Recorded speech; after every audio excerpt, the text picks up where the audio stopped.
കൊച്ചി വാർത്താ ചാനലിലേക്ക് സ്വാഗതം. മലയാള ചലച്ചിത്ര മേഖല ആടിയുലയുകയാണ്. ഹേമ കമ്മിറ്റി റിപ്പോർട്ട് പുറത്തു വന്നതിനു പിന്നാലെ ആരോപണങ്ങളുന്നയിച്ച് നിരവധി താരങ്ങൾ രംഗത്ത് വന്നിരുന്നു. ഇതേ തുടർന്ന് സിദ്ദിഖും രഞ്ജിത്തും അവരുടെ പദവികൾ രാജിവെച്ചിരുന്നു. MLAയും നടനുമായ മുകേഷിനെതിരെയും ആരോപണമുന്നയിച്ച പശ്ചാത്തലത്തിൽ സിനിമയ്ക്കപ്പുറം ഇതൊരു രാഷ്ട്രീയ കൊമ്പുകോർക്കലായി മാറിയിരിക്കുകയാണ്. ലൈംഗികാതിക്രമാരോപണത്തിൽ കേസെടുത്ത പശ്ചാത്തലത്തിൽ മുകേഷിന് മേൽ രാജ്യസമ്മർദ്ദവും ഏറുകയാണ്. മുകേഷ് MLA സ്ഥാനം രാജിവെച്ചേ മതിയാകൂ എന്നാണ് മുന്നണിയിലെ സഖ്യകക്ഷിയായ CPI കടുത്ത ഭാഷയിൽ ആവശ്യപ്പെടുന്നത്. മുകേഷ് രാജിവെക്കണമെന്ന് CPI നേതാവ് ആനി രാജ പരസ്യമായി പറഞ്ഞു. ഇടത് MLA ലൈംഗികാതിക്രമ കേസിൽ കുടുങ്ങിയതോടെ CPI അടിയന്തര എക്സിക്യൂട്ടീവ് യോഗം വിളിച്ചിട്ടുണ്ട്.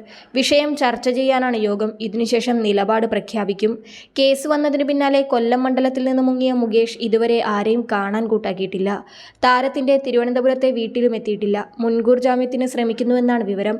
അതേസമയം കേസ് വന്നതിന്റെ സാഹചര്യം മുകേഷ് മുഖ്യമന്ത്രി പിണറായി വിജയനെ ധരിപ്പിച്ചിട്ടുണ്ട്. പണം തട്ടുവാനുള്ള ശ്രമത്തിന്റെ ഭാഗമായാണ് ആരോപണങ്ങളും കേസുമെന്നുമാണ് മുകേഷ് പറയുന്നത്. ഇതേ വാദമാണ് ആരോപണം ഉയർന്നപ്പോഴും മുകേഷ് ഉന്നയിച്ചത്. എന്നാൽ കേസെടുക്കുകയും അത് മുന്നണിക്കും സർക്കാരിനും തിരിച്ചടിയുണ്ടാക്കുമെന്ന സാഹചര്യത്തിൽ മുകേഷിന്റെ രാജി ആവശ്യത്തിൽ മുന്നണിക്കുള്ളിലും അഭിപ്രായം ഉയരുന്നുണ്ട്.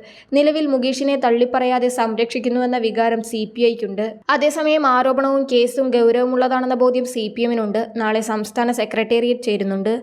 അതിനുശേഷം വിഷയത്തിൽ ശക്തമായ നിലപാടുണ്ടായില്ലെങ്കിൽ പ്രതിഷേധം കടുപ്പിക്കാനാണ് പ്രതിപക്ഷ തീരുമാനം. മുകേഷിനെതിരെ CPMൽ ഏറെക്കാലമായി വിമർശനങ്ങൾ ഉയരുന്നുണ്ട്. ലോക്സഭാ തിരഞ്ഞെടുപ്പിന് ശേഷമാണ് വിമർശനത്തിന് മൂർച്ച കൂടിയത്. 1.5 ലക്ഷം വോട്ടിന് NK പ്രേമചന്ദ്രനോട് പരാജയപ്പെട്ടതോടെ ജില്ലാ ഘടകം എതിരെ തിരിഞ്ഞു. മുകേഷ് പാർട്ടിക്ക് വിധേയനല്ലെന്നും പാർട്ടി നേതൃത്വത്തെ അംഗീകരിക്കുന്നില്ലെന്നുമായിരുന്നു പ്രധാന വിമർശനം. MLA എന്ന നിലയിൽ പാർട്ടിയുമായി യോജിച്ച് പ്രവർത്തിക്കുന്നില്ലെന്നും ആരോപണമുയർന്നു. മുകേഷിനെതിരെ ഉയർന്ന ആരോപണങ്ങൾ പാർട്ടിക്ക് ക്ഷീണമായെന്ന് CPM ജില്ലാ സെക്രട്ടേറിയറ്റ് യോഗത്തിൽ വിമർശനമുയർന്നിരുന്നു. വനിതാ അംഗങ്ങളും വിമർശനവുമായി എത്തി. മുകേഷിനെതിരെ ജനവികാരം ഉയരുന്നത് ജില്ലാ നേതൃത്വം സംസ്ഥാന നേതാക്കളുടെ ശ്രദ്ധയിൽപ്പെടുത്തിയിട്ടുമുണ്ട്.